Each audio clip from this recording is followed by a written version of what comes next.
Popeye the Sailor Man. The quest for the emerald anchor. The sea was calm, its sapphire expanse shimmering under a cloudless sky. A gentle breeze swirled around Popeye the Sailor Man as he stood at the helm of his trusty ship, the Spinach Seeker. His pipe puffed rhythmic clouds, and his squinty eye scanned the horizon. The open ocean was his home, and adventure called to him like an old friend. "Why, Olive!"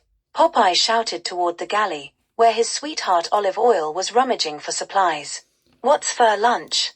Methinks me stomach is starting tar rumble." Olive emerged from below deck, a frying pan in one hand and a determined expression on her face. "Popeye, if you'd stop stuffing your face with spinach every 5 minutes, you'd have room for real food." "Ain't no such thing as too much spinach, Olive," Popeye replied with a grin, flexing his forearm. "Keeps me strong tar the finish." Their playful banter was interrupted by a loud squawk. Popeye's parrot, Squinty, flapped onto his shoulder, a weathered scrap of parchment in its beak. "What's this, now?" Popeye muttered, taking the parchment. It unfolded into a map, yellowed with age and marked with strange symbols. At the center was a drawing of an anchor, glowing emerald green. "Look at this, Olive," Popeye exclaimed. "The emerald anchor of Poseidon's trident. I thought it was a sailor's tale, but here's proof. Says here it grants the wielder the power to calm the seas and summon storms." Olive's eyes widened. "You're not seriously thinking about chasing after some old legend, are you?" "Am I a sailor or ain't I?" Popeye replied with a wink. "We're going after it, Olive. Strap in, adventure awaits." The Spinach Seeker cut through the waves like a knife, its sails taut against the wind. The map led them to the maze of the Sirens, a notorious stretch of jagged rocks and treacherous waters. No sailor had ventured through it and returned to tell the tale. "Looks like smooth sailing to me," Popeye declared, oblivious to the danger. "Popeye, those rocks are sharper than Bluto's attitude," Olive exclaimed, clutching the railing. No sooner had she spoken than a haunting melody filled the air. Beautiful and mournful, it seemed to rise from the water itself. Olive swayed, her eyes growing distant. "Do you hear that? It's beautiful."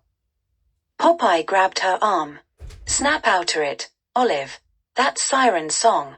They're trying to lure us to our doom." Sure enough, figures emerged from the waves, half-woman, half-fish creatures with shimmering scales and enchanting voices. Their glowing eyes locked onto the ship. "Sing all ya want, ladies," Popeye growled, stuffing his pipe with spinach. "Ain't no siren putting me under a spell." With a loud toot-toot of his pipe, Popeye sprang into action. His spinach-fueled strength propelled him across the deck as he grabbed a harpoon and flung it at a massive boulder, anchoring the ship before it could crash. The sirens hissed in frustration and lunged toward the ship. One clambered onto the deck, her claws outstretched. Popeye met her with a thunderous uppercut, sending her flying back into the sea. "Sorry, Missy, but I don't dance." The battle was fierce, but Popeye's spinach-powered punches were too much for the sirens. Defeated, they retreated beneath the waves, their songs fading into silence. "Phew, that was a close one," Popeye said, wiping his brow. "Close one," Olive retorted, arms crossed. "I nearly jumped overboard. Next time, you keep your adventures to yourself." Popeye chuckled. "Oh, Olive, where's your sense of adventure?" The map led them next to the Isle of Cyclops, a volcanic island shrouded in mist. Legend had it that the emerald anchor was hidden in the Cyclops' lair, guarded by the one-eyed beast himself. As the Spinach Seeker approached the shore, the ground shook with a low rumble. A massive figure emerged from the mist, its single, glowing eye glaring at them. "The Cyclops," Olive gasped. Popeye cracked his knuckles. "Looks like he's spoilin' for a fight. Good thing I packed me spinach." The Cyclops roared, its voice echoing across the island. It lifted a boulder the size of a house and hurled it toward the ship. Popeye grabbed the wheel, steering hard to starboard just in time to avoid the crushing blow. "Stay here, Olive," Popeye said, grabbing his can of spinach. I'll handle this big fella myself. Be careful, Popeye, Olive called after him as he leaped onto the shore.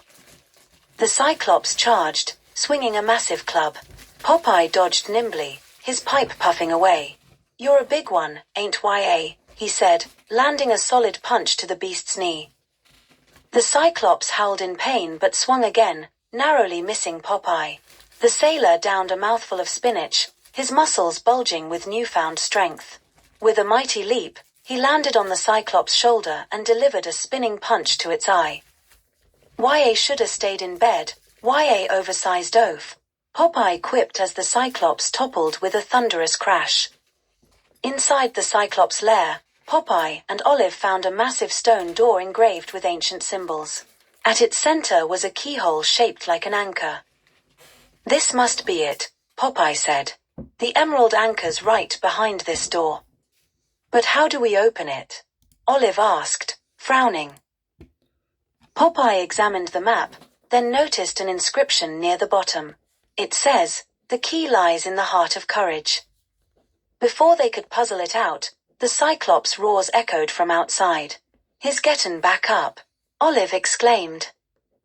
Popeye frowned, then turned to Olive. "Stay back, Olive. I'll buy ya some time." "No, Popeye," she said, grabbing his arm. "We'll face it together." Their combined resolve seemed to activate the door. The symbols glowed, and with a low rumble, the stone slid open, revealing the emerald anchor resting on a pedestal. Popeye grinned. "What'd I tell ya, Olive? Teamwork makes the dream work." He grabbed the anchor, its emerald light illuminating the chamber. As the Cyclops burst through the entrance, Popeye held the anchor high, its power surging through him. A green wave of energy erupted, knocking the Cyclops off its feet and sending it fleeing back into the mist. "Looks like he finally got the message," Popeye said, chuckling. Back aboard the Spinach Seeker, Popeye and Olive admired their prize. The emerald anchor glowed softly, its power now safely in their hands. "What are you going to do with it?" Olive asked. Popeye shrugged. "Maybe keep it as a souvenir.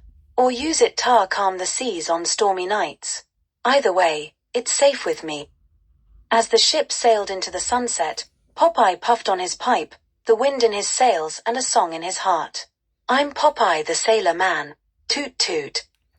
And so, another adventure came to a close, with the promise of more waiting just beyond the horizon.